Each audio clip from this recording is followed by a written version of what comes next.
One, two, three, four. I wonder if you can hear me.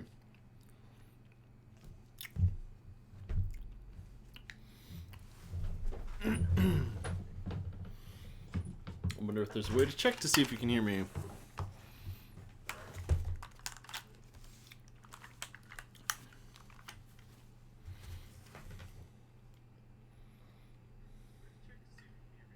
Oh, you can.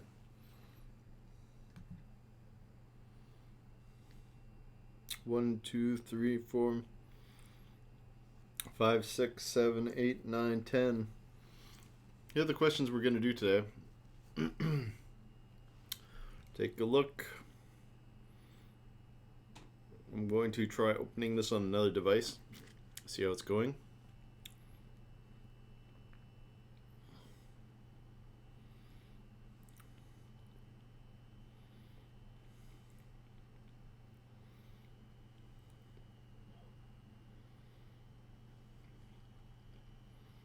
La la la la la la la la, caught in a bad romance. Oh, whoa, whoa. Okay, it works. Oh, gross. Shut up, iPod. I don't want to hear myself talk. Oh, gross. All right. Okay. So the stream is up and working. Let's see if anybody's on the thingy. Oh, 2 people are watching. Hi, everybody. Oh, no, wait. One of them is me, right? Well, so you should note that you can interact with the chat. The chat window, I'll be checking occasionally. And, yes. So another thing is that these questions are all from Eric Mazur's book. That's the black one. That's this one. And we'll be doing them. These are all the ones from last week that we didn't get around to do. And this is from this week. And hopefully that'll be fun to do. I mean, I don't know. I don't know if I have to do this many, but it should be pretty good. Hopefully it will give you some clues as to how to do the homework and the rest. These ones are pretty straightforward. These ones are momentum. Oof. So we'll start in 30 seconds, I guess, because hey, why not? And okay, so I can see the chat window and not my own thing. And here's the video that we're working with. Good. Everything looks good. Okay, so these are the ones we're going to try to do today. We'll see how many I get through. All right, let's begin. So, welcome to the thing where we try doing questions together. I recommend you get your Eric Mazur book out. By the way, how do you read these? It's a thing that came up in a previous one. 3.06 is chapter 3. Wait, where is this? Chapter 3, question number 6. Okay. So I'm not going to show the questions from the book right out. In part because you're supposed to own a copy of the book. In part because I don't want to come up against any copyright issues showing book pages on the regular.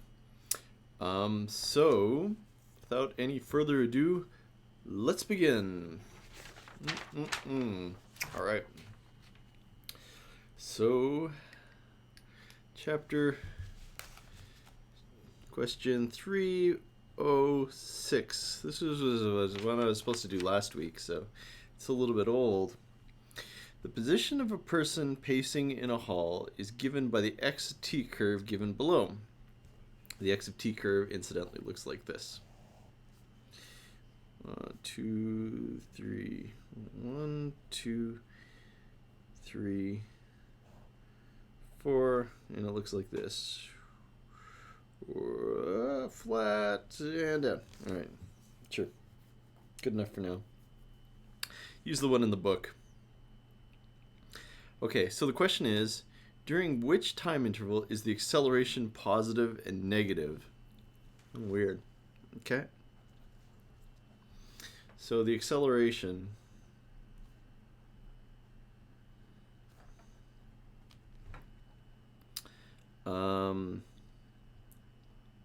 this graph isn't going to do.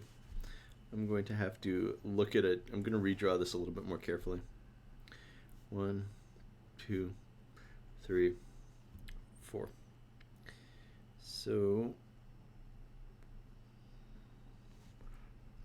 and when I redraw it, I'm going to spend careful attention on the shape.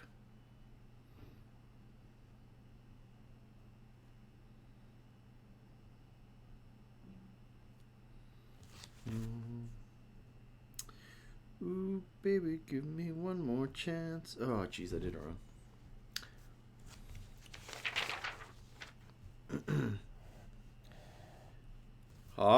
Why don't I just copy it from the book? Yes, good suggestion.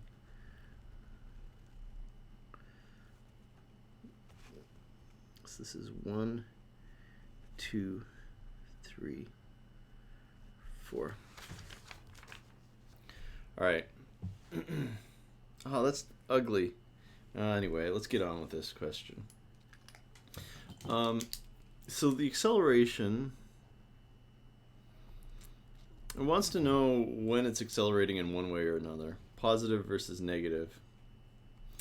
So you're going to see this in your calculus class, so I'm not going to emphasize it too much. But acceleration on your x versus t graph corresponds to concavity.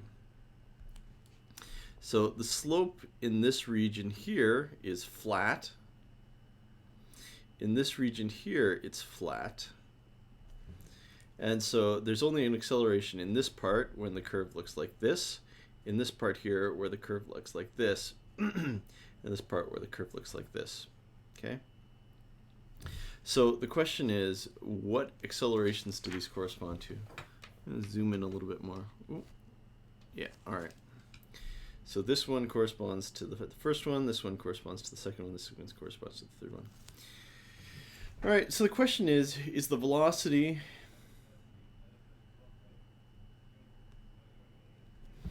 not is it getting steeper, but is it getting more positive or more negative?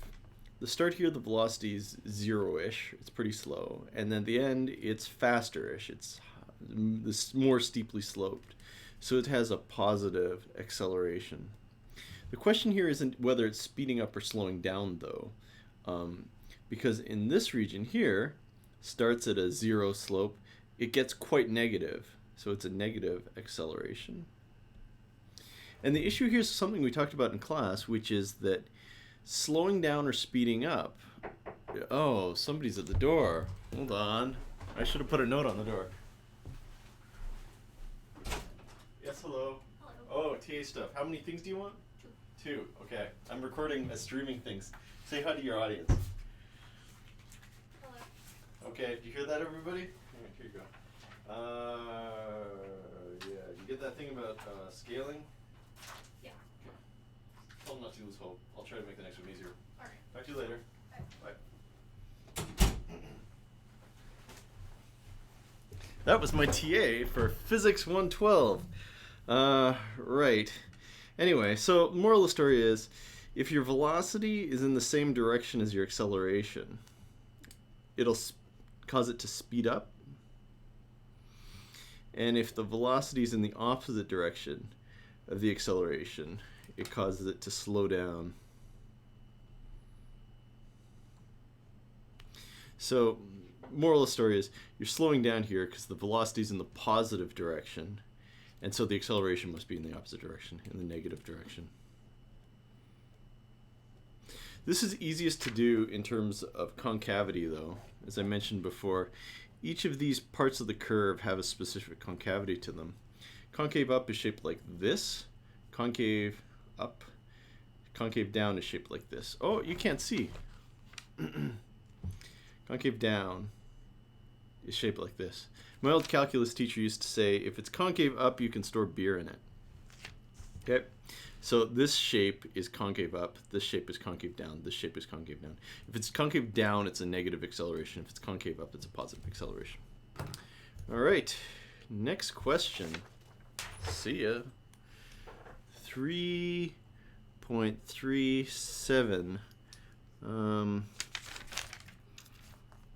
This is on page 45 of the textbook. I'm not sure if I've made it clear to you, but one of the understandings when we're doing this material is that unless I tell you specifically, almost everything in the textbook is something we're going to ask you questions on. I'll probably only give you exam questions off the stuff we covered in class, but this is university. You're expected to do some reading on your own. I'm sorry if it's boring, but if you didn't like reading, why'd you come to university? All right, so it's called a lecture. It's funny that something called a lecture, it involves people talking the whole time, right? Okay, anyway, question 37 is, an electron in an old-fashioned... Oh, maybe I should check the... Oh, nobody said anything in the chat. Oh, 5 people are watching. Hi, 5 people watching. How you doing? Okay. 37. An electron in an old-fashioned television picture tube is accelerated at a constant rate from 2e5 meters per second to 1e7 meters per second. Whoa, that's a tenth the speed of light. And an electron gun. What is the acceleration of the electron? Oh, man. Old television sets. Well, TV sets used to be really fun. They don't work on this principle anymore. But what they used to do is there used to be a hot metal filament. And if you heat metal up hot enough, it'll spit off electrons.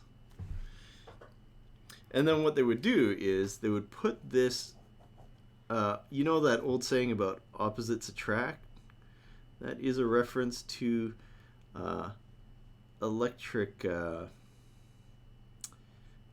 electrostatics, and that's from, ooh, what's buzzing? It's my watch. My watch is telling me that I should be streaming now. Good.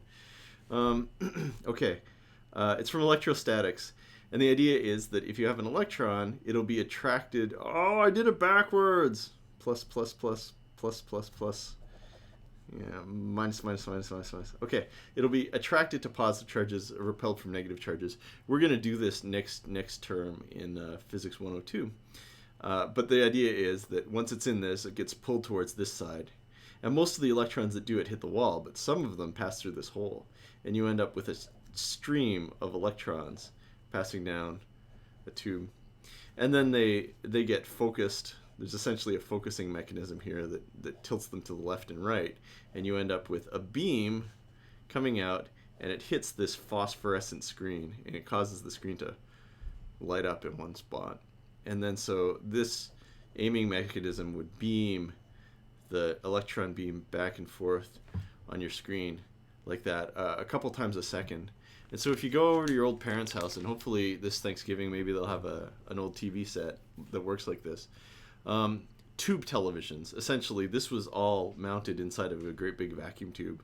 The back part is called the electron gun, and then it has a tube and then the screen.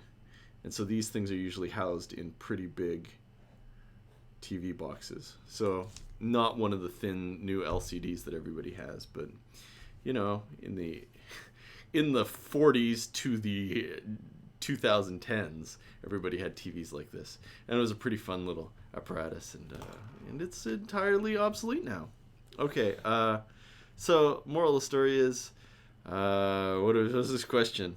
Okay, so the deal is you have your electron, and it has some initial velocity, and then a few minutes later it has some final velocity, and you know the distance that it happened over. Okay. So there's actually a variety of different ways that we could calculate this. Oh, it wasn't even in the video the whole time. All right, hold on. Okay, there. Now you can see it.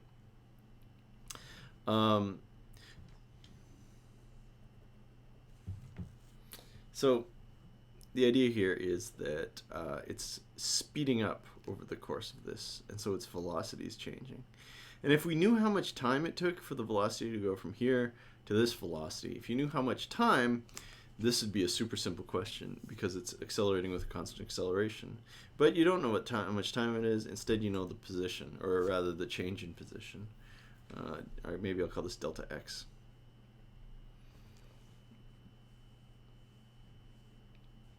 Delta x is, oh, it's in meters. Okay, so 1.2 e minus 2 meters is the distance it accelerates. The initial velocity here is 2.0 e5, and the final velocity is 1.0 e7 meters per second. So like I said, if I knew what this time was, it would be really easy to solve this, but I don't know what time it is. That said, there's still an equation that we can use. This is an equation we derived in class. V final squared minus V initial squared. In class, I think it looked like this. 2a x minus x0 V final squared minus V initial squared. Regardless, it's the same equation. This is the distance you're This is the distance over which you're accelerating. This is a comparison between the initial and final velocities. So it's 2a 1.2 e minus 2, and then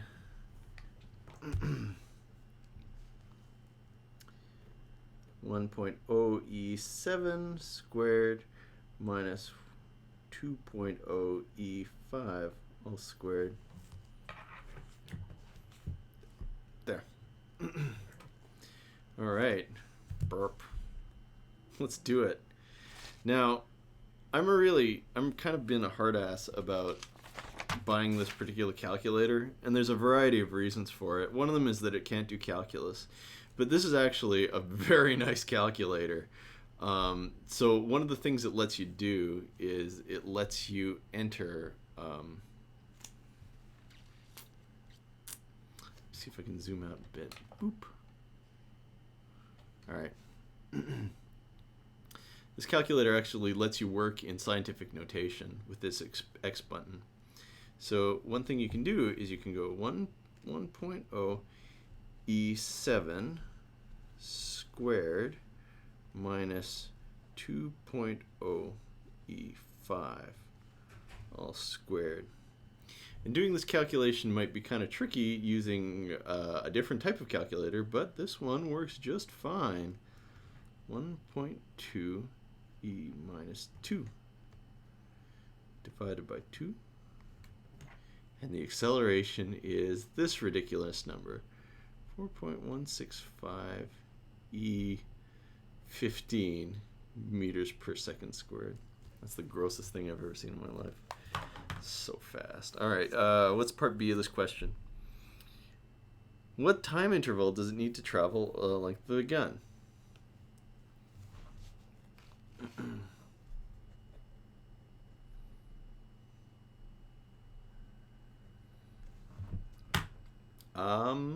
So there's a couple different ways I could do this. So in other words, there's two different equations I can use.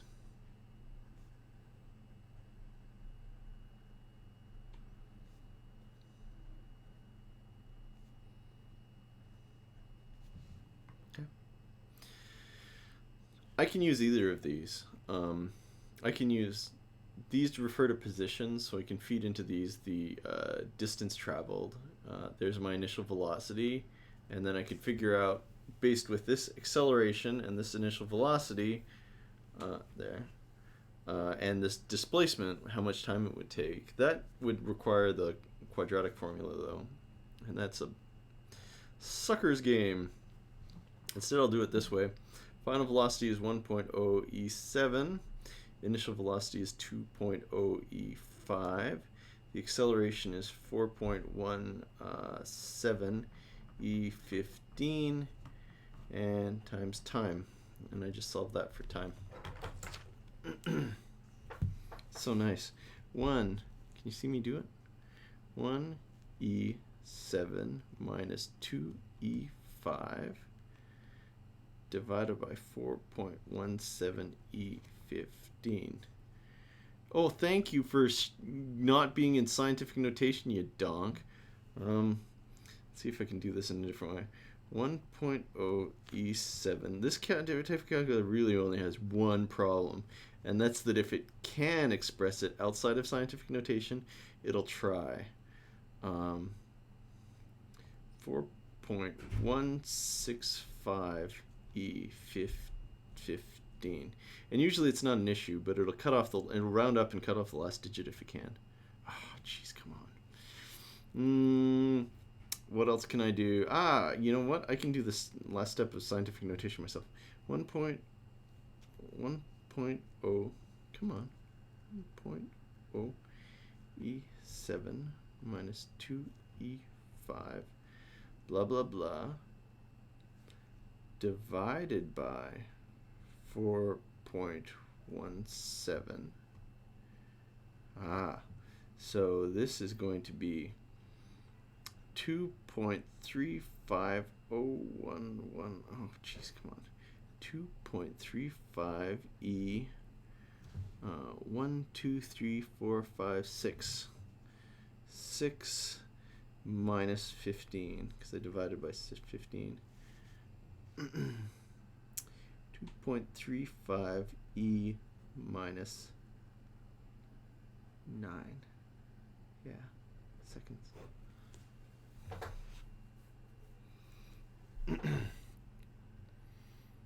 All right, how am I doing? You having fun? Is this fun yet? Well, I presume you can hear me. Nobody's commenting in the comment box. Oh, and 3 people are watching now. We've dropped some viewers. People are like, this is too boring. I don't want to watch somebody do math and physics for 3 hours. Well, that's fine. Let's try working with the chat. I'll stick an emoticon in. Yeah. More people should watch this thingy.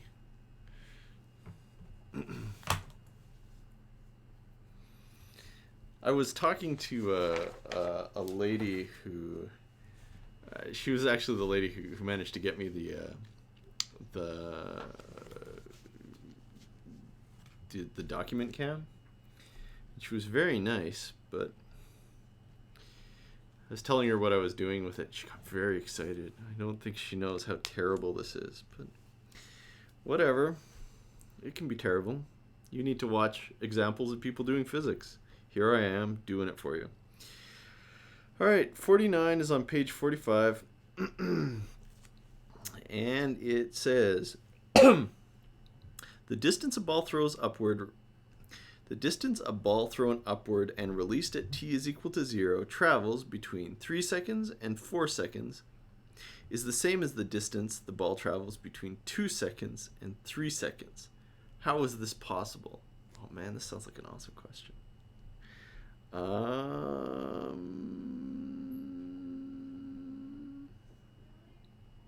Okay. So one thing you need to know, and we've talked about it in class, is that the position as a function of time in a constant acceleration problem is going to be a parabola. And parabolas are symmetric along the turning point, right? So what this question is saying, so in other words, the distance traveled over this time interval, that distance, is going to be the same as the distance traveled along the same time interval on the other side of the axis. That's a bad drawing. Okay, there we go. So, in other words, if we want to... All right, well, let's go back to this question, because this is actually the key to answering the question. The distance thrown upwards and released at t is equal to 0 travels between 3 seconds and 4 seconds.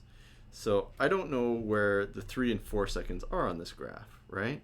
I mean, 3 and 4 seconds might be here to here, or somewhere else, who knows. And then it says that it's the same distance as traveled between 2 seconds and 3 seconds.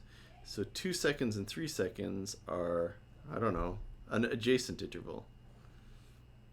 Now, is this distance traveled the same as this distance traveled? And the answer is no. This distance is much smaller on this particular diagram. So for these to be the same, because this time interval is the same as this time interval, they're both 1 second intervals, it means that my time intervals, the two of them, must straddle the top of the parabola. In other words, 3, 2, 4. That's how it's done. The answer to this is that the turning point is at 3 seconds. Hi, Ian.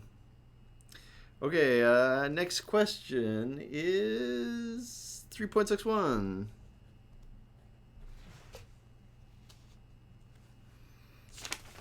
What question did I choose to do last week? Starting from rest, a cart takes 1.25 seconds to slide 1.80 down an incline low-friction track.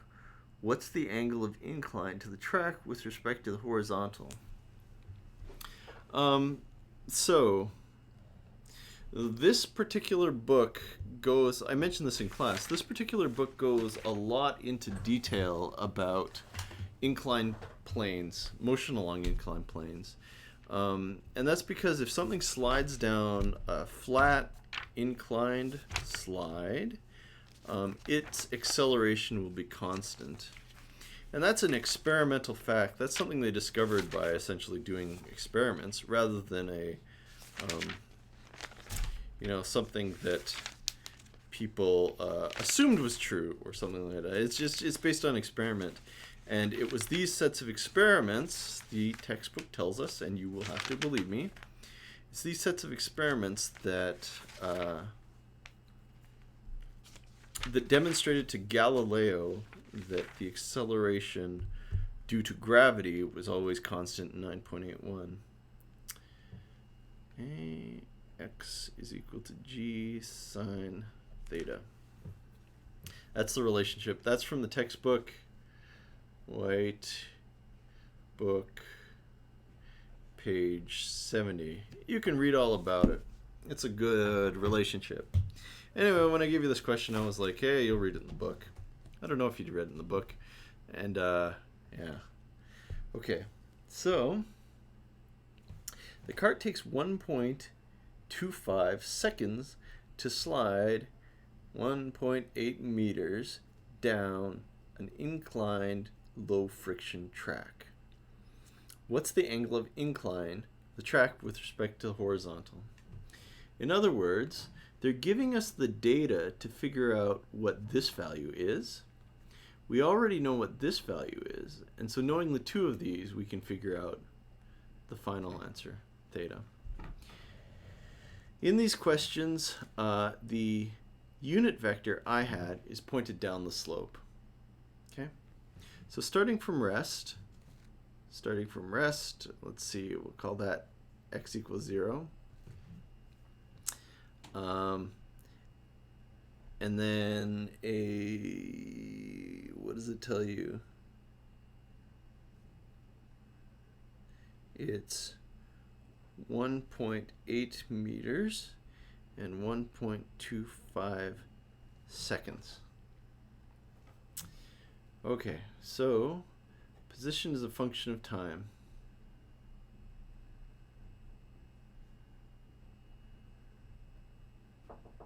Oh, hold on. Someone's knocking on the door. Hello, what's up? Finish the tutorials. I'm recording a thingy. You want to come talk to the audience of no people?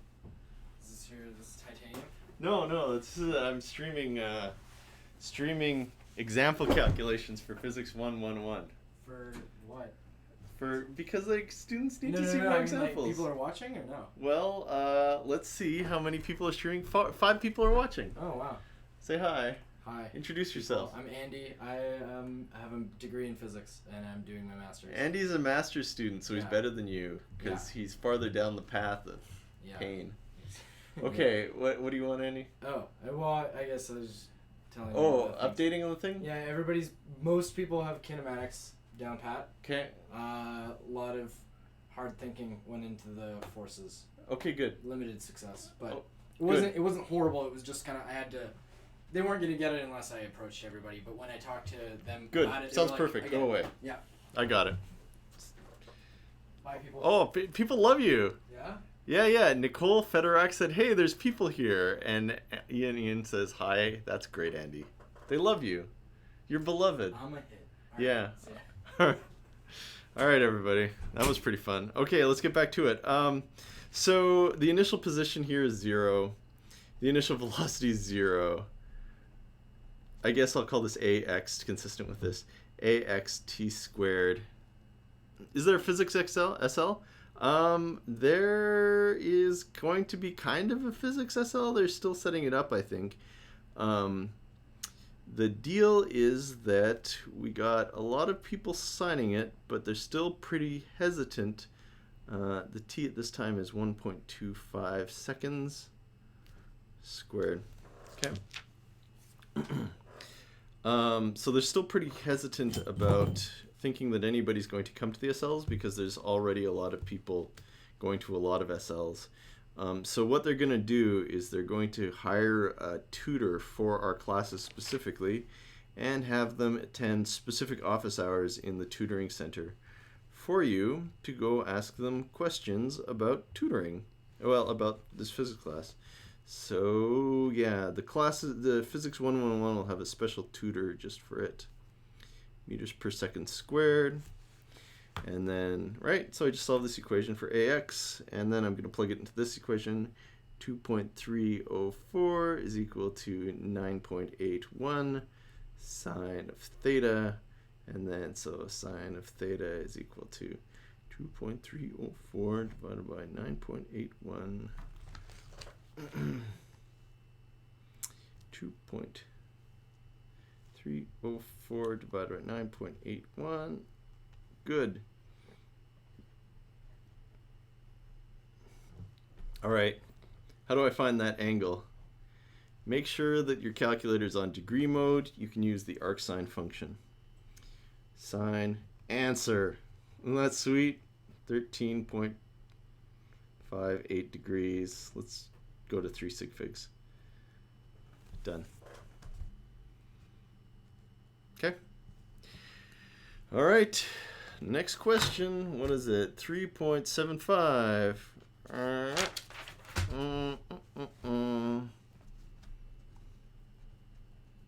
That's on page 47. Cool with page 747? All right. A particle is accelerated such that its position as a function of time is given by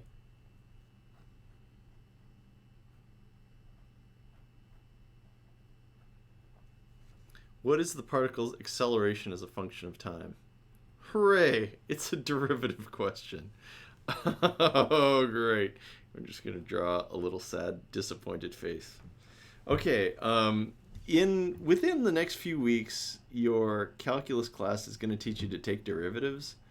So the velocity is the derivative of the time, and that's 1.0 times 3 t squared I hat, so that's 3.0 t squared, and then the acceleration is dv by dt, which is going to be 3.0 times 2 t to the 1, 6 t to the 1. This is using the power rule. You just bring the number, when you take the derivative, you bring the number down up front and multiply it, and then reduce this by 1. And you couldn't even see me doing it because I was on the corner of the page. I'm sorry, everybody. This person's extra sad.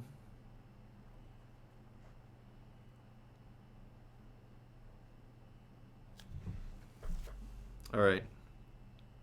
That's the answer to that question.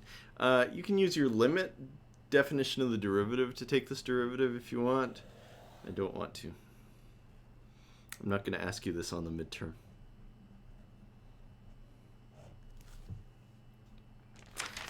.85 is page 48. I'll read it aloud. It says, it takes you 7 meters to brake to a panic stop from a speed of 9 meters per second. Using the same acceleration, how far do you go as you brake from a panic stop at a speed of 27 meters per second? Fun. Okay. So, there's a lot of different equations that you can use. Let's talk strategy here. Because as far as I'm concerned, this isn't really a course of knowing which equation to use when, but there's always strategy involved. Not because there's only one way to do it, but because, you know, you want to save some time and energy. These are all constant velocity or constant acceleration problems because it's from the chapter about constant acceleration.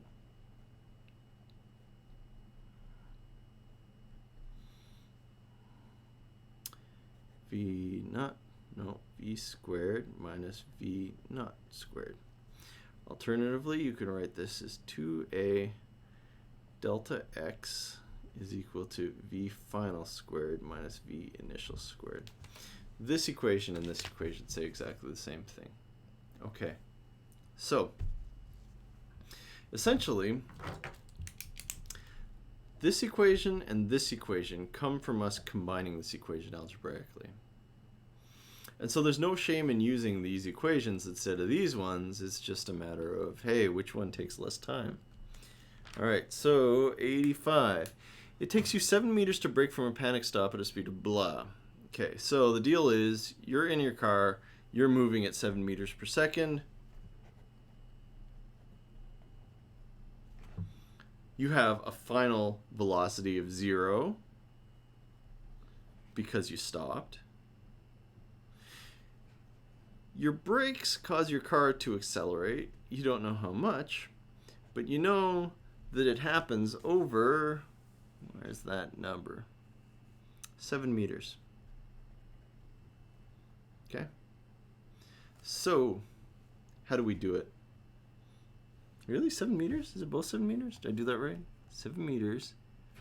It's a 9 meters per second. I'm sorry, not 7. It's supposed to be 9 meters per second. Okay. So what acceleration is that?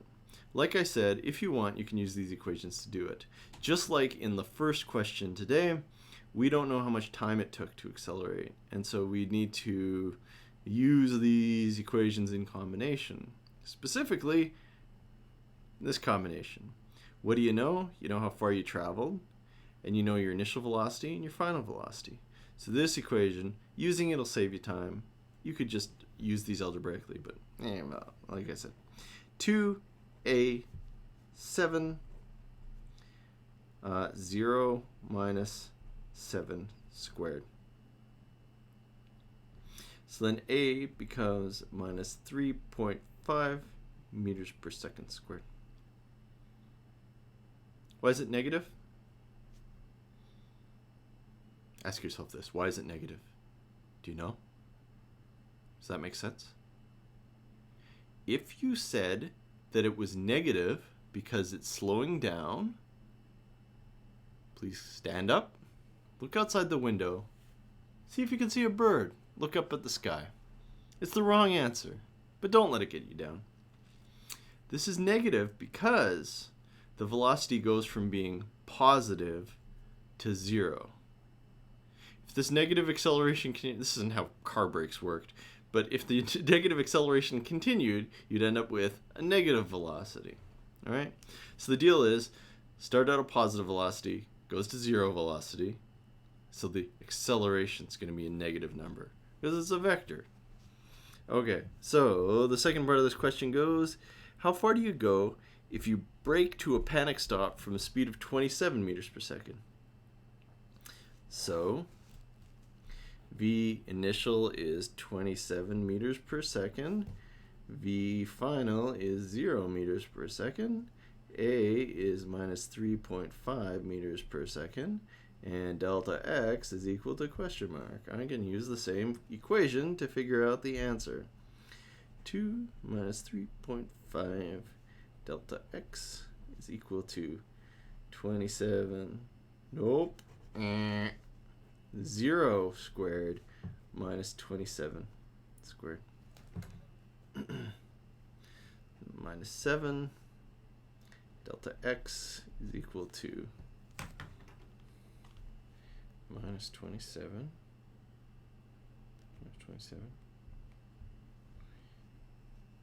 minus 729, and delta x is equal to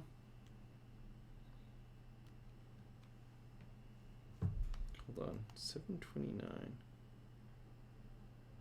Yeah, okay.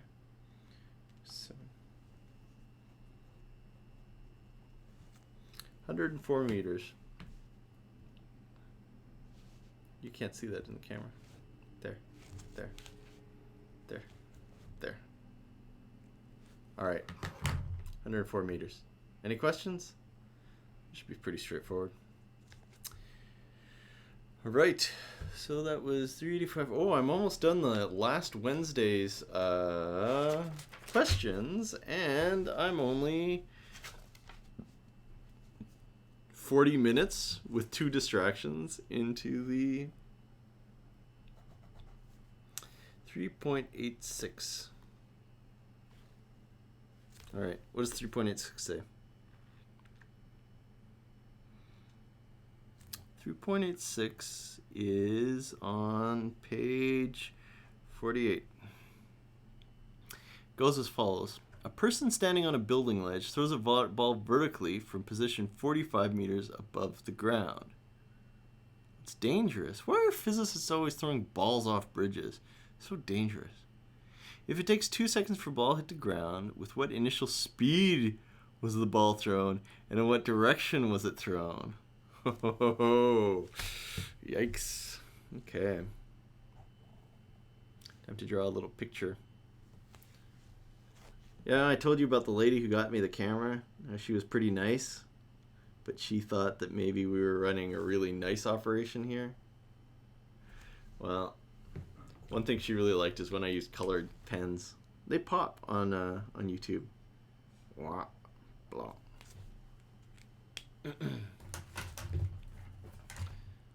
All right, so what do we know in this question?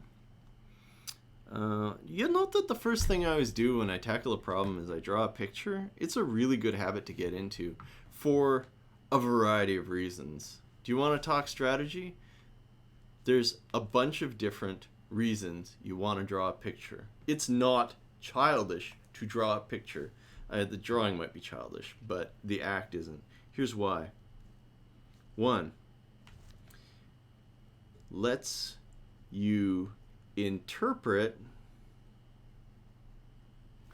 the information in the question. Okay? So part of it is word problems are very, it's hard to decipher all the numbers and the words. So one thing you can do is you can say, okay, this is a question about a person throwing a ball around. Fine. And what you can do from there is you can say, okay, I'm going to take all of the numbers I'm given and place them strategically on the diagram. And that will help me recognize when I should use what information and also what information is pertinent to which part of the question I'm doing. 2. It helps you parse the numbers. Things like velocity. Which way is it going when? That kind of thing. Is it going to the left? Is it going to the right?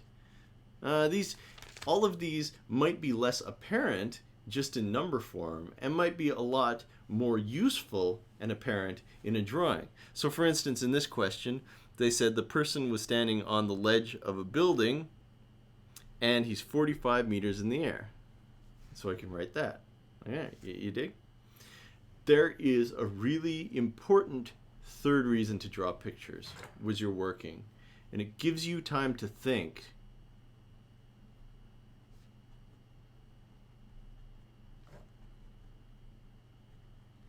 Believe it or not, people take time to think. Drawing a picture gives your subconscious mind enough time to get a hold of itself and to mull through the different possibilities. So this way, you took 20 seconds, draw a little picture, maybe write some units on it, draw a face on the ball, right? This time that you've given yourself, it'll make it so that the problem is easier. You can attack the problem with a clear head. Always draw a picture. Okay, so it takes 2 seconds to hit the ground. 2.0 seconds. What initial speed was the ball thrown?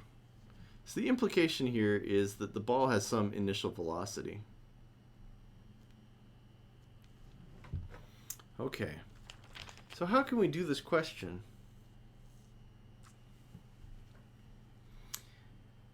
Another useful tip, and mostly this tip is to give yourself time to think, is you might want to list out all of the different equations that you have.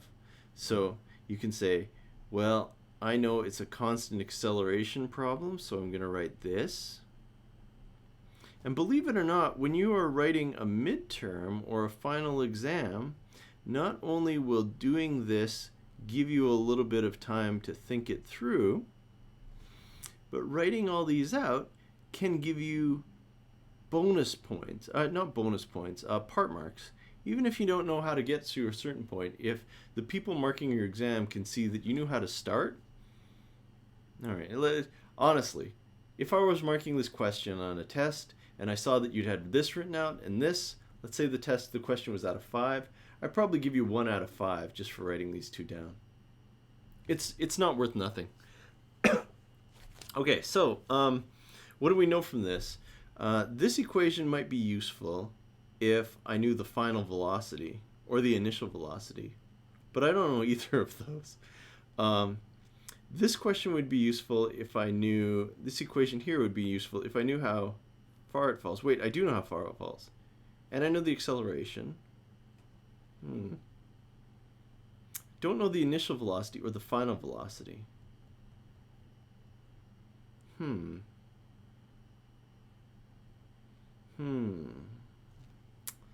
Well, so I could probably use this equation here. Alternatively, I could combine these two equations together, right? So I know what the acceleration is. All right, well, here, let's write stuff out. x0 is equal to 0, x final is equal to minus 45, v initial is equal to question mark, v final, I don't know, question mark, acceleration minus 9.81 meters per second, and the t final is 2.0 seconds.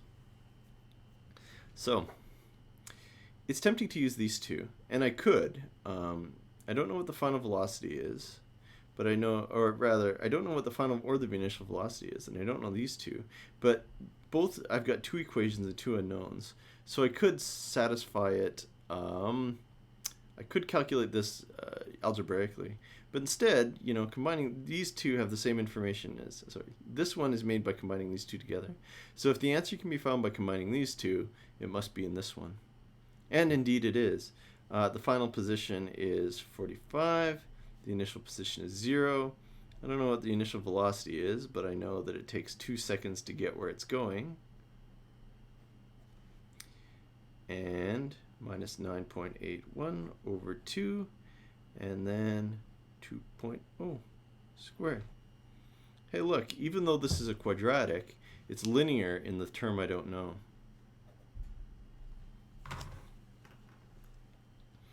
Minus, all right, let's see if we can do it here. Minus 45 plus 9.81 times 2 divided by 2. So I move that to this side, and now I'm going to divide by 2 seconds.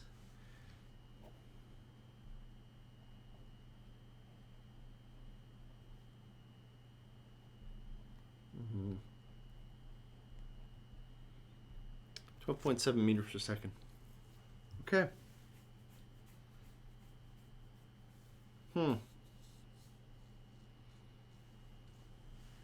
Wow, really?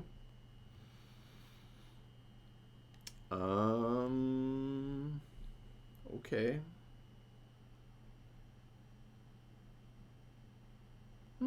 I guess so. How long would it take to fall this distance regularly? So what I have is that the initial velocity, this minus sign, it means the initial velocity is pointing down.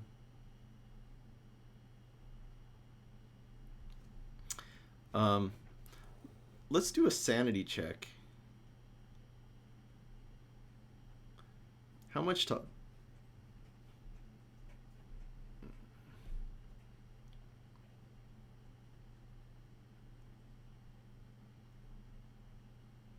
How much time would it take to fall this distance if the initial velocity was 0? That would be minus 45 is equal to 0 plus 0t minus 9.81 over 2t squared. And you can do this. T squared is equal to 45 times 2 divided by 9.81. So I take the square root of that. T is equal to 3.0 seconds. All right. So it turns out that our final answer does indeed make sense. Why? You can calculate, and I'm only demonstrating to this so that you can see, is it relevant to the 45 and the y-axis? Yes, it is. Well,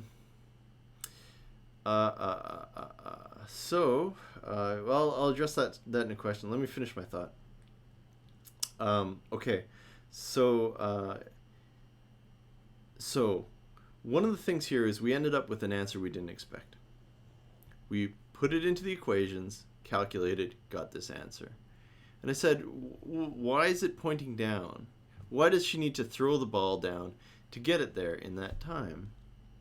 So one of the things I decided to check is I said, how long would it take it if I just dropped it? Instead of throwing it, if I just dropped it from the initial height. And you can do that calculation quite quickly, and you got 3 seconds. And you'll note that in this problem, it only took 2 seconds to get to the bottom. So the initial velocity would have to be downwards in order to arrive at the bottom faster than it would just take to at rest. So Nicole in the chat wrote, is it relevant that the minus 45 is in the y-axis? And that's a really good question. So she's saying y-axis, vertical motion, because all this motion we've been talking about is straight up and down, right? And so one question you can ask is, why are we using x's instead of y's? And the answer is, it doesn't matter what variable name you use. You can use any variable you name. Specifically, one of the things I'm trying to train you to do is to talk about different unit vectors. So in this question, and I didn't spell it out for you, in this question the ball is traveling along a line, and the I-hat direction is pointing upwards in the y direction, I guess. So usually the standard is that if your object is traveling along a straight line, we're going to use the variable x to denote its location. X equals 0, x equals 10, x equals minus 10, x equals minus 45. Does that make sense? Okay. So don't get confused when you see these x's and y's. We're quite close to the point where we're going to start talking about motion in 2 dimensions, and as soon as we split that off, x will usually mean the horizontal, y will mean the vertical. But so far in the questions we've been dealing with, we've been sticking with 1-dimensional motion. In that case, x is a pretty good variable. It's conventional. There's no real reason for it. Okay, now I'm going to do question 10.26 because we worked on vectors.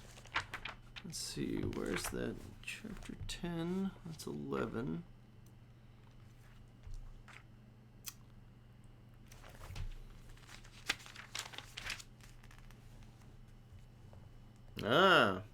So this is on page 180 of the textbook. It's question 26.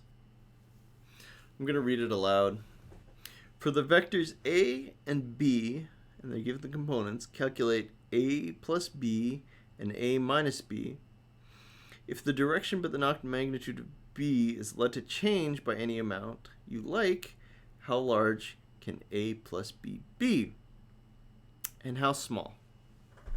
Okay, so there's a couple notation things here. I'm going to start by drawing them, just as a review of vectors. I hat directions that way, j hats that way, and they're right angles to each other. So the vector A, 2i hat plus 3j hat, can be broken down into a part lying along the I hat direction. So this is 3 I hats long. And, oh, wait, no. Oh, I did it wrong. Oh, I forget that. All right, so it's 3 j hats long. 1, 2, 3. 3 j hats long. And in this direction, it's 2 I hats long. 2 I hat. You see? All right. So B, what does it look like? Minus 4 I hat plus 5 j hat.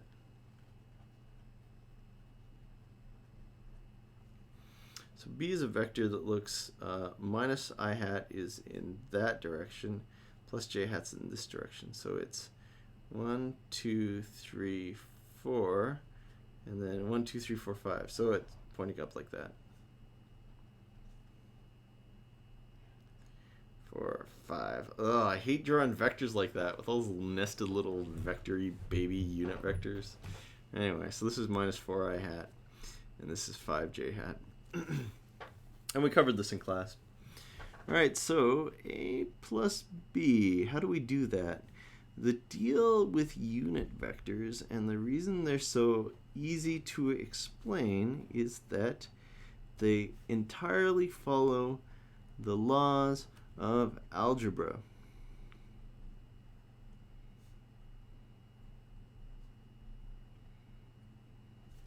I wrote out A hat, I wrote out B hat. Gonna get rid of the parentheses, bloop. Okay, and now I'm going to factor according to the I hats and the j hats. So 2 minus 4 I hat, 3 plus 5 j hat, minus 2 I hat, plus 8 j hat. You dig? All right. A minus B. How do we calculate that? We calculate it in literally exactly the same way.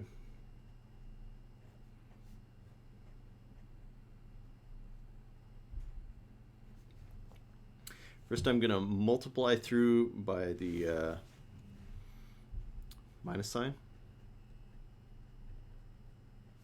This is plus 4i hat minus 5j hat.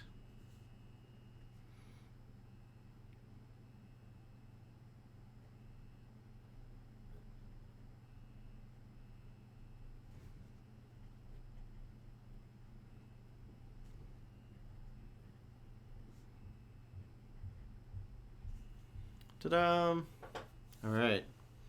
So Next question. If the direction but not the magnitude b is allowed to change and by any amount you like, how can a plus b be? How big can a plus b be? This question is a marvelous question. That said, I'm never going to ask you it on a midterm, so don't worry about that. But here's the idea. When you add two vectors, so if I have a vector A and a vector B, I guess B looks like that, then if I to add them together, I end up with the vector that you get if you put B at the top of A. Okay?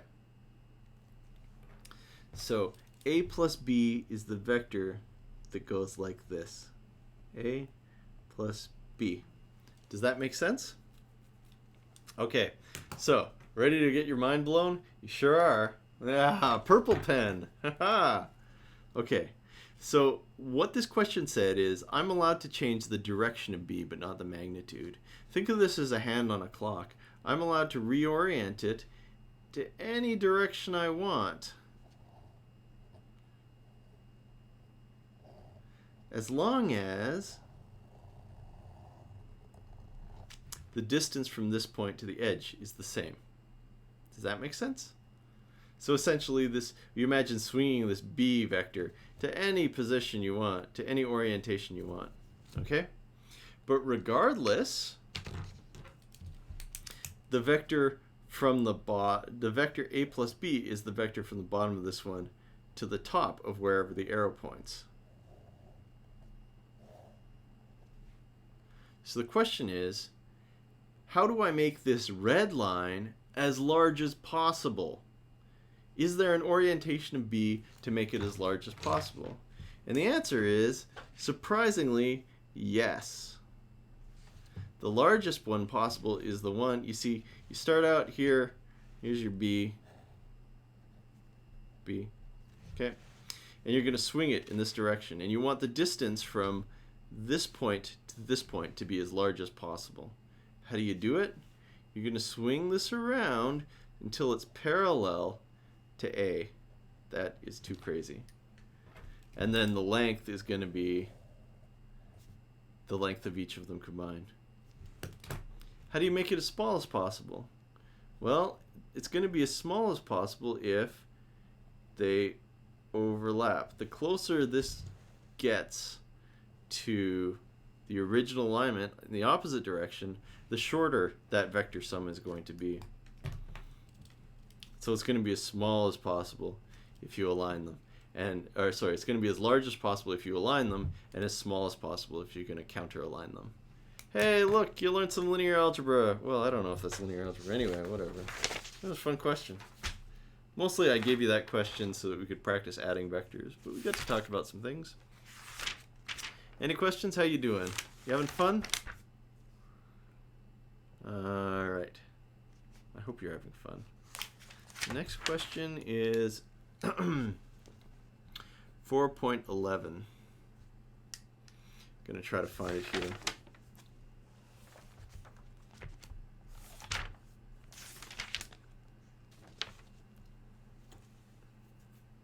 It is on page 62 of your textbook. If you want to get your page 62 of your textbook out, we'll read through the question together, eh? I'm gonna drink some water.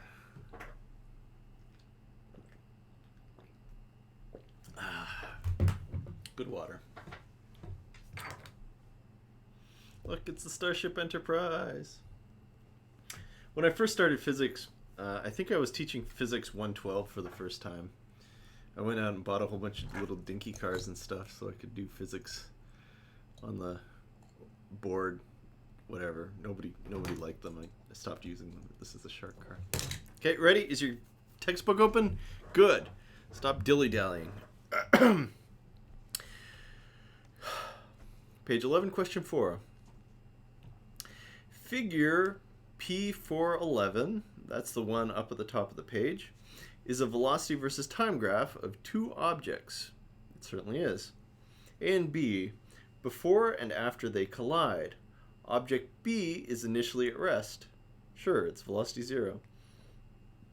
What factor relates the inertias of objects A and objects B? Okay. So this question is all about interpreting these graphs. Let's see.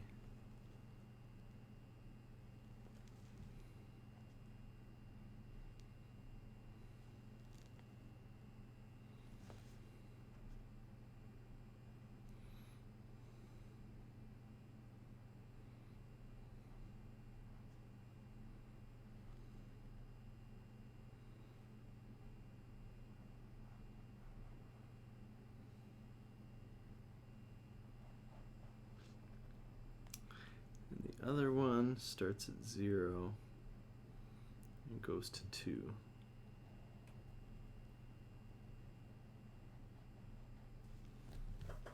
Okay, so this is object A, this is object B. So following along in your book, if you want to see how to do it, I mean, look at a decent graph of it. Yikes, wonder what I'm supposed to do here. Assume, yeah. I guess that's the answer. So let me start by writing out the velocities here as I can gauge them. I'm guessing that this one is 1.4 meters per second, that this one's 2.0 meters per second, that this is 0 meters per second, and that this other one is 0.6 meters per second, because it looks like it's just a little bit above 5. Okay. There's always going to be a little bit of error when you're interpreting these graphs. Just do your best.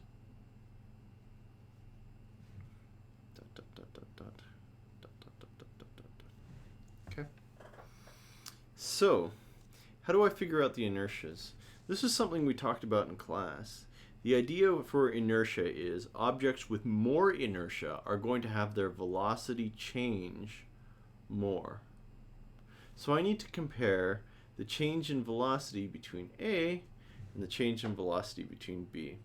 So let me start by figuring out what these values are. Change in velocity A, let's see. It starts out with this much, turns into this much. I think, if I've read my chart right, so V final minus V initial is 0.6 minus 1.4. It's decreased by 0.8 meters per second. VB, V final minus V initial, 0, and then, oh no, its final is 20. Oh, you saved yourself, Ben. 0. So its change in velocity is 2.0. So MA over MB is equal to delta VP over delta VA. We talked about this over and over in class. B's velocity changes quite a bit. Wait, you have to absolute value bar this. 0.8, and the result is 2 divided by 0.8. 2.5. So, whoa, yeah, that's pretty cool. One of them is 2.5 times the mass of the other one. Neat. So then you can say MA is equal to 2.5 MB.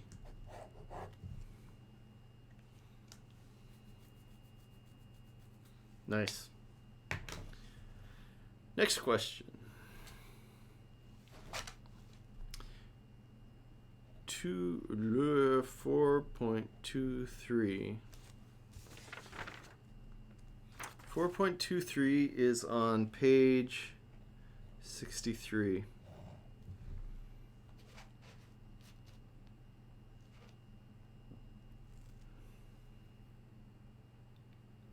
All right, time to read it. It says cart A of inertia 1 kilograms is initially at rest on a low friction track, so it's isolated. Cart B of unknown inertia has an initial velocity of 3 meters per second. In my coordinate system. Well, good. And it's always good to work in your coordinate system. After two cars collide, the final velocities are 2 minus 3. What's the inertia in cart B?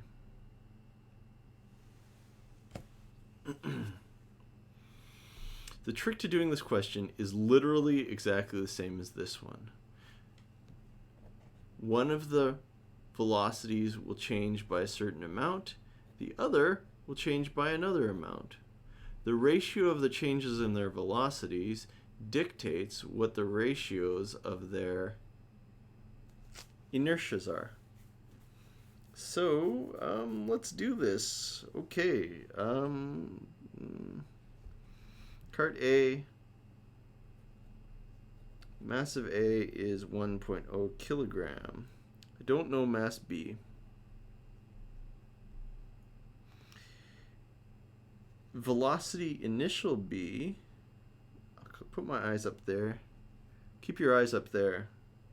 Yeah, that's a good thing to say to people. Use that as a joke in next class. And it says that the initial velocity of cart A is at rest. They collide. The final velocity of cart A is plus 2.0 meters per second, and the final velocity of cart B is minus 3.0 meters per second. Okay, so I can use this information to now find the change in velocities. This is final minus initial. I always like to write it out before I punch in the number. Not for any particular reason. I'll always write it out to demonstrate to you guys what I'm doing, but it's also a useful habit to keep from accidentally switching their order. So the change in something is always the final minus the initial. And so you go minus 3, so that's minus 6 meters per second. It sure is. Delta VA is V final minus V initial. So the final is 2 and the initial is 0. So it's gone up by plus 2. Now I'm going to plug these into this. So it's delta VB is 6 over 2 is equal to MA over MB. So that's 3.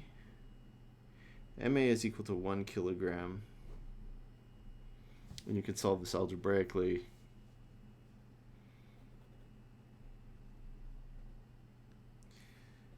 One over 3 times 1 kilogram. So that's 0.33 kilograms.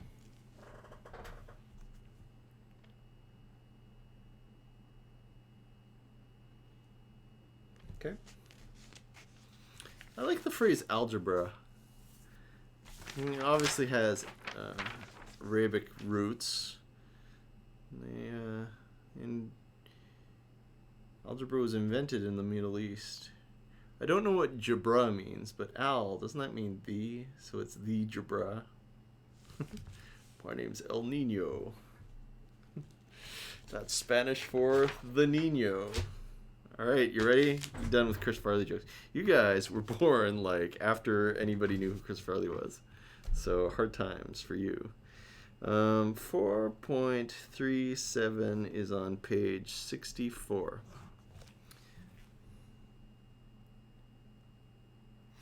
From what height would a car have to fall in order for the magnitude of its momentum to equal the magnitude of its momentum when it's moving on the highway at 30 meters per second?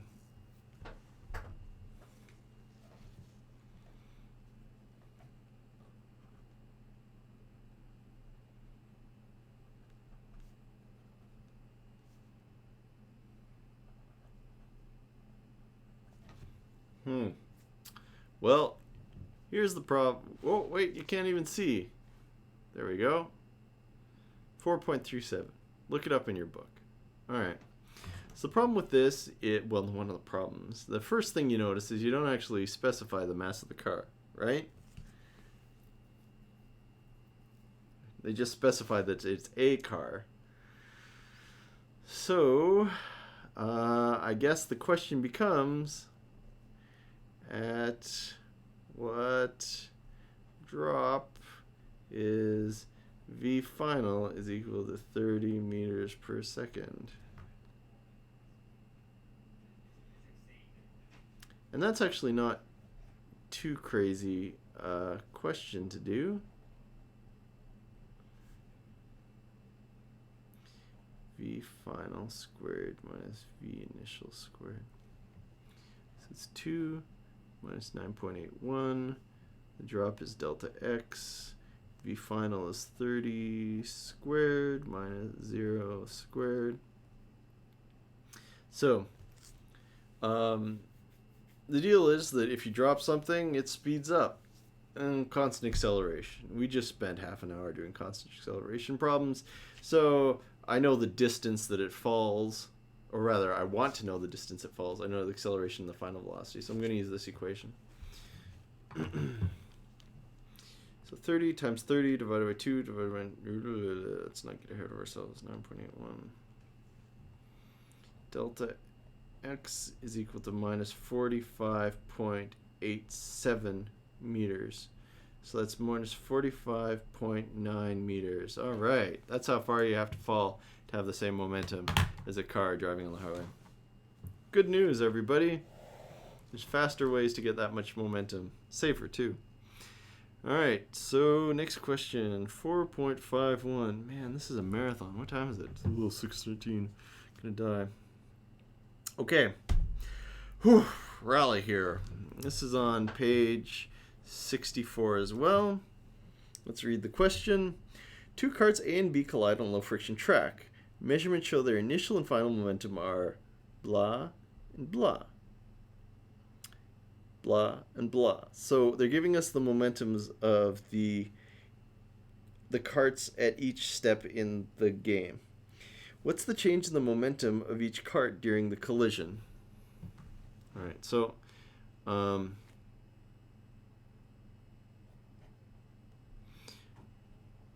this question isn't very tricky, but to keep everything straight, I'm going to copy out the information in the textbook onto the page. So PA initial, PA final, PB initial, PB final. So this is 10 plus 10, and then it's plus 2. B is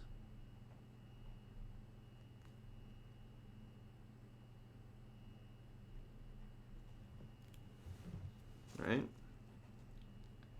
So delta PA is going to be P final minus P initial.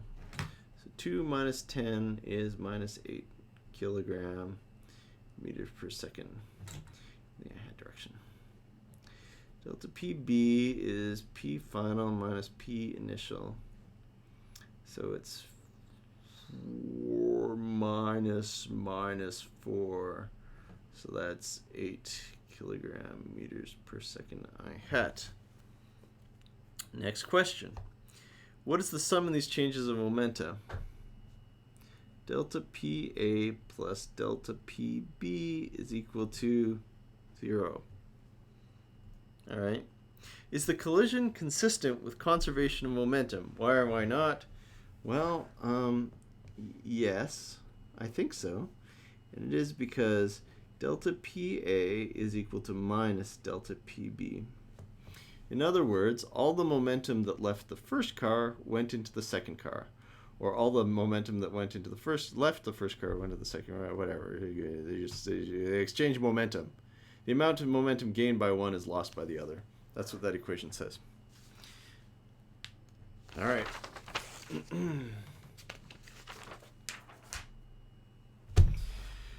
Whew, tired. Long day, eh? Page, all right, hold on. You have 4.59. You can see that? So this is on page 65. Ho, ho, ho. This one is a stretch. See if you can figure out what's wrong with this question. An 80-kilogram physicist and a friend are ice skating. The physicist, distracted, collides from behind at 7 meters per second with his friend, who's skating at 5 meters per second in the same direction. After the collision, the physicist continues moving in the same direction at 40 meters per second, but his friend is now moving in the same direction as 8 meters per second. What is her inertia? So, what's wrong with this picture? I'll give you a couple seconds. Have you figured it out yet? It's that physicists don't have friends. Okay, so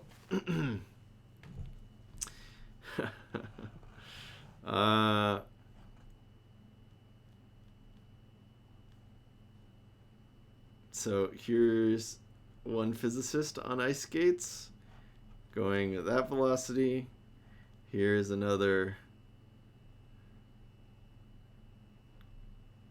going in that velocity.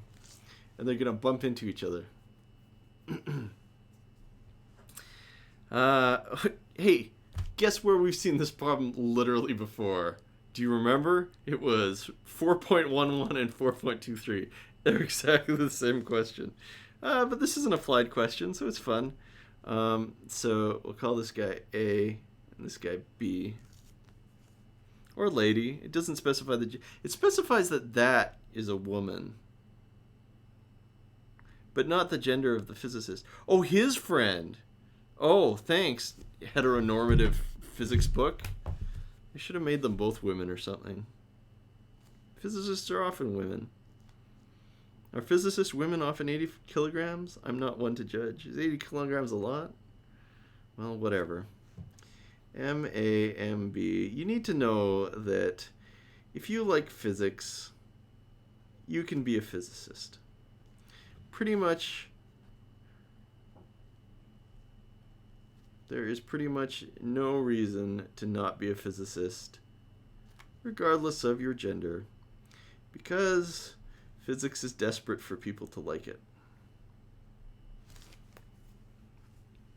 Okay, so physicist distracted collides from that initial velocity 7 meters per second, and the friend is 5 meters per second. Oh, friend is 5 meters per second.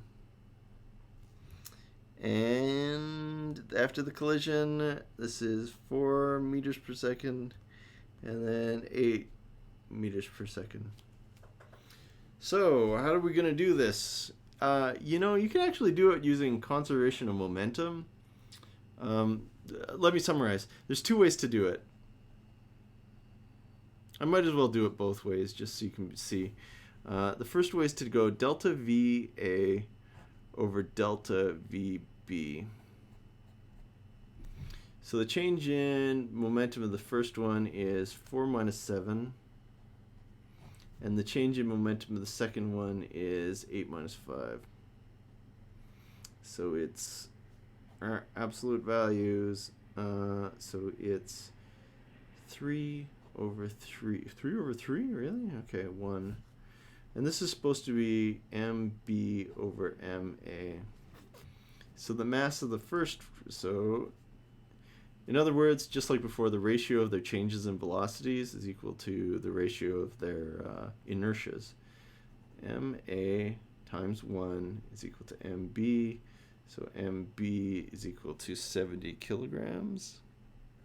Is that how much? Oh, 80 kilograms. I'm sorry. You dig?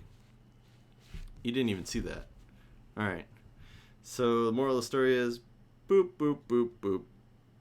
Same thing as before. There's the second way.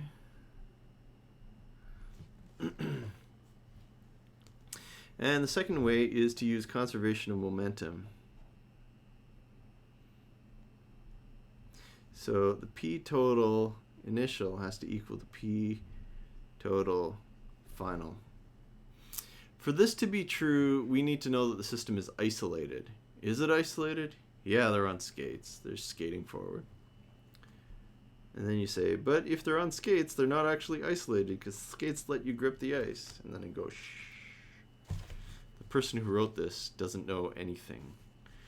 All right, so the total momentum is going to be MAVA initial MB VB initial, MA VA final, MB VB final. So how do we do this? This is going to be 80 kilograms, and the initial velocity is 7, plus mb times 5. And then it's 80 times 4, and then mb times 8. Good. So now we do some slogging.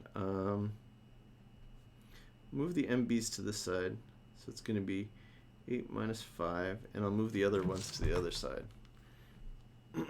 80 times 7 minus 80 times 4, 240. Okay, so I move this one to that side and then this one to this side. And now, so this is MB times 3.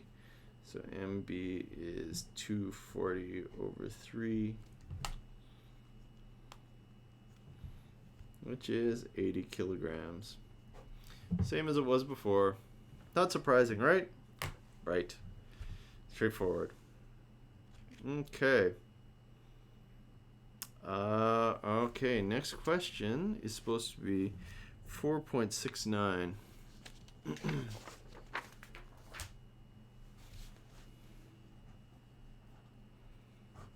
This is on page 66. Whew. All right, a red cart and a green cart, both traveling at speed v on a low friction track, approach each other head on. The red cart's moving to the right. The green cart, whose inertia is 3 times that, is moving to the left. A black cart that has a spring on its left end and putty on its right end sits on the track between the two moving carts. The moving carts hit the black cart at the same instant. After the collision, the red cart moves left at speed v, and the green and black carts move together with speed v over 5. What's the inertia of the black cart?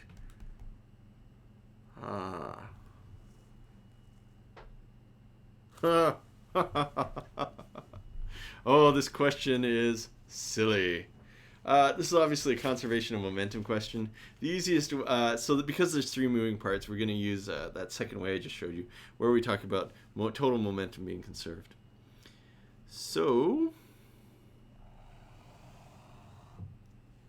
there's a black cart, and it's sitting still, and it has mass big M.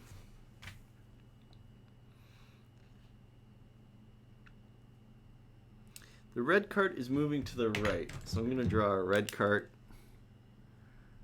right here, moving to the right, velocity v, and it has mass little m. And then a green cart, whose inertia is 3 times the mass of the red cart,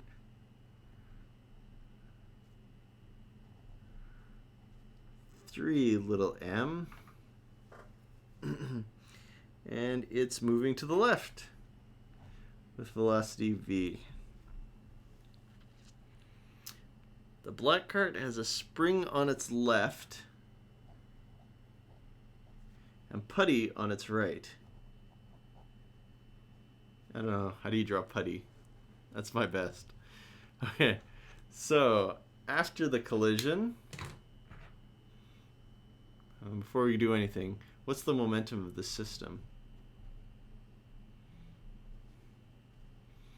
Little m times v plus big M times 0 plus 3m times minus v, because it's traveling in the negative direction. So this ends up being minus 2mv. That's how much momentum the system has. I did it now just because the page is here. So afterwards, here's our red cart, and it bounced off. And it has velocity. It moves to the left with speed v, that velocity. The green and black cart move together. Oh, it doesn't tell us which direction it's moving. Huh. Weird. Alright, so the green and black carts, I'm going to draw them like this. They're stuck together.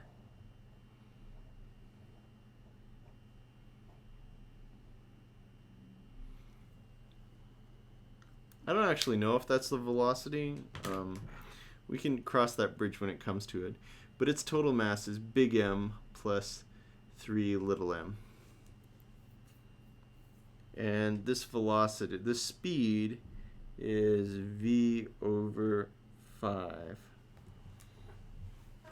Okay, so one of two things are possible. Either it's moving this direction or it's moving this direction. We don't know the direction of we don't know the direction of the velocity. That's a problem. So, well, let's, you know, the final total momentum is going to be minus Vm, because it's going in the negative direction. That's that cart's. And then there's two different possibilities. Possibility 1 is the velocity is going that way, and then the total momentum would be big M plus 3 little m v over 5. And the second possibility is that it's going that way. And this one's this one, and then minus Vm in the opposite direction. Big M plus 3m. Here, hold on. I'll call it minus v over 5. So that's the velocity going that way. So the first thing we have to ask ourselves is, which one is it? Is it this one? Or is it this one? Is it this one? Or is it this one?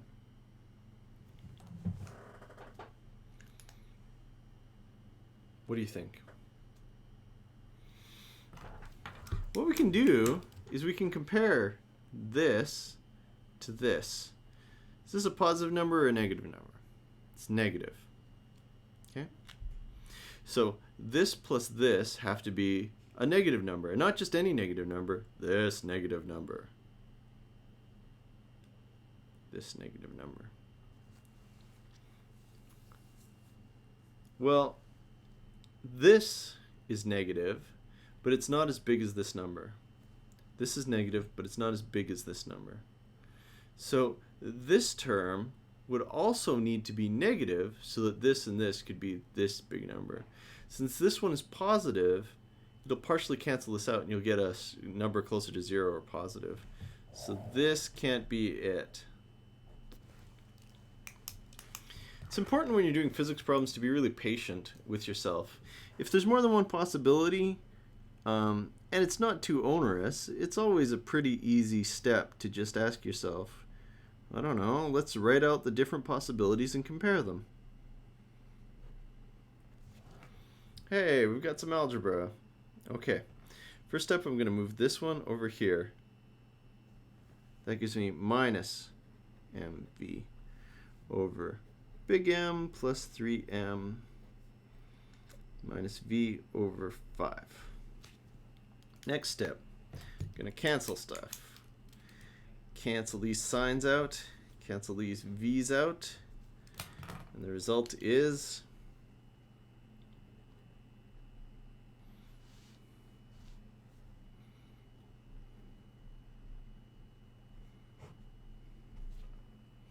rearrange it.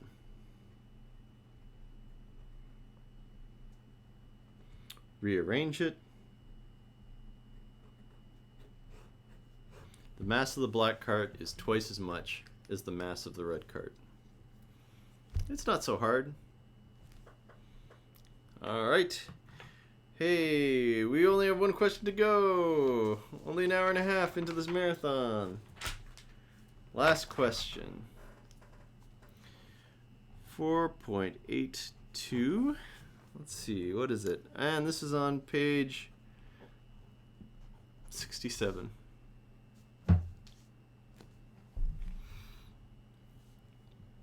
I'll read it out for you. In a football game, a 95-kilogram player carrying the ball can run the 50-meter dash in 5.5 seconds. 2 opponents are available to stop him with a head-on tackle. One opponent has inertia 110 kilograms with a 50-meter time of 6.6. The other has an inertia of 90 kilograms with a 50-meter time of 5.1 seconds. Which has a better chance of stopping the 95-kilogram player, and why? Okay. You know, the short answer to this is the one with the better technique.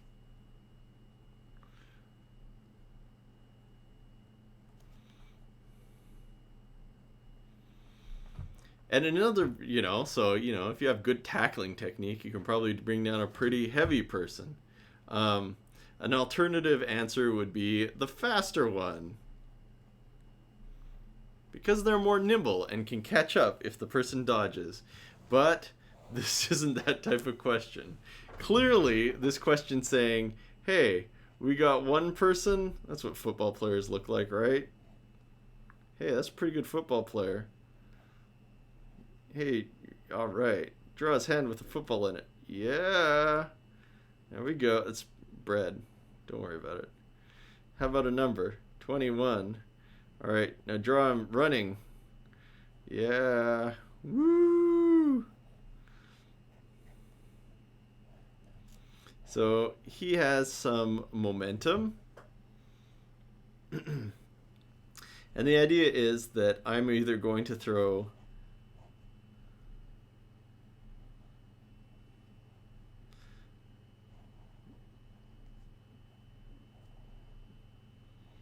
this huge guy at him, who's arguably running much slower. He's number 2. Are you allowed to have single-digit football player numbers?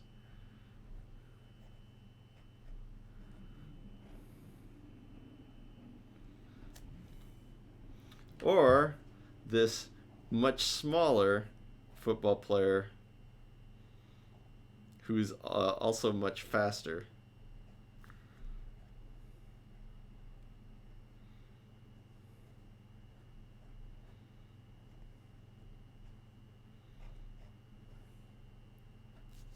All right, so here's the image. This person is going to hit this person and grab them. And if their momentums cancel out, this person's going to stop moving. Hooray! So the question is, who do you want to hit them? The deal is, the momentum is mass times your velocity. So this one guy has a higher velocity but a lower mass. This one has a higher mass but a lower velocity. Which one's better? Which one offers more momentum? So let's see. This is a 95 kilogram, and they can go 50 meters in 5.5 seconds. So the velocity is, let's go 50 divided by 5.5, 9.1 meters per second. So his momentum is 864 kilogram meters per second. This one has the average velocity they can go 50 meters in 6.6 seconds.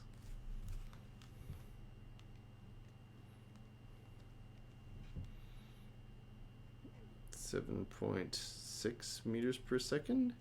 And so their momentum is, oh wait, I gotta write their mass. 110. 76, 50 divided by 6.6 times. Oh, answer times 110. 33 kilogram meters per second. And this last person has average velocity. Oh, he's fast. 50 meters, 5.1 seconds. 9.8 meters per second. Whoa, super fast. So their momentum is, their mass is 90. So their momentum is 882 kilogram meters per second. All right. So which is going to stop them? This one or this one? This one has more momentum, and so it will better be able to cancel out this momentum. That said, this guy probably grabs better. I don't know. My guess is the answer is this one. All right, that's it for today. Yeah, tomorrow I'm going to try to put the midterm questions up. Midterm prep stuff up tomorrow. I'll prep it tomorrow.